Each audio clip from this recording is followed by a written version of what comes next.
יש קושייה עצומה של רב שלמה זלמן אוירבך זכר צדיק וקודש לברוכו בפרשת השבוע. אחרי שיינקב אבינו מת, פיחדו האחים שלו יסתמנו יוסף ואושיב יושיב לנו אסקולורו אשר גומלנו אויסוי. אז הם באו ואמרו, ויצבו אל יוסף לאמור, אביכו ציבו לפני מויסה לאמור, כוי סומרו ליוסף, אונו סונו פשע אחיכו וחטוסום קירוג מולוכו, ועתו סונו לפשע עבד אלוקי אביכו. שואל רבי שלמה זלמן, מצינו שמותר לשנות מפני השלום, מפני העירה, זה לשנות את הדיבור. למשל דוגמה, ששרה צחקה, אז היא צחקה בליבה ואמרה, ואדוני זקן. הקדוש ברוך הוא רצה לשנות מפני השלום, והוא שאל, למה זה צחקה שרה ואמרה, ואני זקנתי. שלא אמרה, ואדוני זקן, אלא ואני זקנתי. זה משנה מפני הדיבור. אבל להמציא דבר שהוא לא אמר בכלל, זה נקרא לשנות, זה לשקר ולהמציא סיפור שלא היה ולא נברא. האחים מגיעים, בוא נגיד בגלל דרכי שלום, מפני העירה, שינו מפני השלום, איך שכתוב. אבל זה לא נקרא לשנות, זה נקרא להמציא סיפור שלא היה. הולכים ואומרים לו, אביך ציווה לפני מותו לאמור, אנא סנה פשע אחיך, הוא לא ציווה. זה פלא גדול.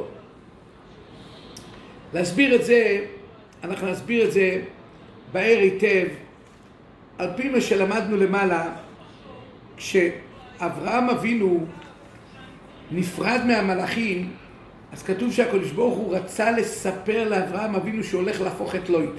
אז כתוב בפסוק, והשם אמר, המחסה אני מאברהם אשר אני עושה. למה? כי ידעתיו למען אשר צווה את בניו ואת ביתו אחריו, ושומרו דרך השם לעשות צדוקו ומשפט.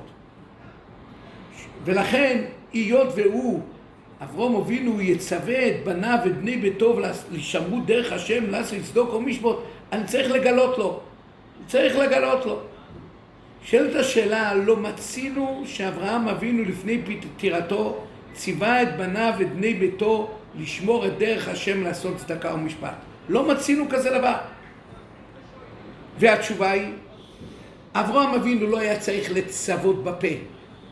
עצם הדוגמה האישית של אברהם אבינו, שהיה עושה כל היום צדקה ומשפט, כל היום הוא שמר את דרך השם, הכיר את בורו, הדוגמה הזאת זה הציווי הכי גדול. כשילד רואה איך שאבא שלו עובד את השם יזבורך 24 שעות ביממה, זה הציווי הכי גדול. לא צריכים לצוות בפה. זה גם ציווי, להראות דוגמה איך להתנהג, איך לעשות משפט, איך לעשות צדקה, איך לעשות חסד. את הדברים האלה ראו את זה, הילדים שלו ראו את זה בחוש, זה הציווי הכי גדול שיכול להיות. יכול להיות שזה כאן גם כוונה.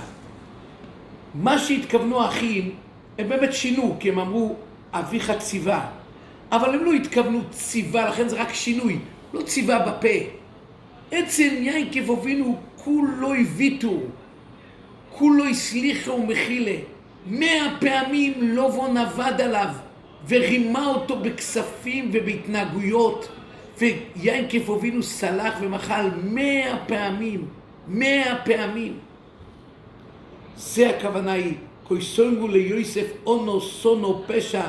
לא הכוונה היא שהם אמרו תגידו ליוסף, הכוונה בפה, אלא עצם מהותו של יעקב, הוא צעק, תתנהגו, תוותרו, תסלחו אחד לשני. זה כיוון אחד. אני רוצה להגיד עוד כיוון אחד בקצרה. לפני מותו יעקב אבינו רצה לברך, אז כתוב ויקרא יעקב אל בונו ויאמר אוספו ואגידו לכם.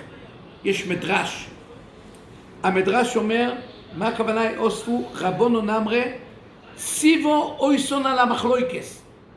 כשאמר להם אוספו זה ציווי. תהיו אסיפי אחס, אומה לאון, תאון כולכם אסיפי אחס. זאת אומרת, הוא אמר להם, תהיו אגודי אחס, עסקינו עצמכם לגאולו. כמו שכתוב, ועושיסי אסכם לגוי אחד. יעקב אבינו נתן עצה טובה איך לקרב את הגאולה. אתם יודעים איך לקרוב את הגאולה? הוא ציווה אותם לא להיות במחלוקס. לא להיות במחלוקס, תהיו כולכם אסיף ואחס, כולכם כאיש אחד.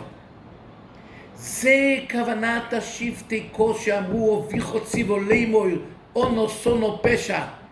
כי הרי אבא ציווה שנהיו אסיף ואחס, אז אתה צריך לסלוח לנו. זה מונח במסר שיינקב אבינו אמר, אוספו ואגידו לכם.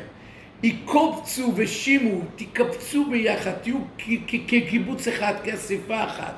כשהיום שאנחנו נמצאים במצב קשה, הצורה היא זה אוספו ואגידו לכם, בצורה כזאת נזכה לאחריס היומים לגאולה שלימי ומי.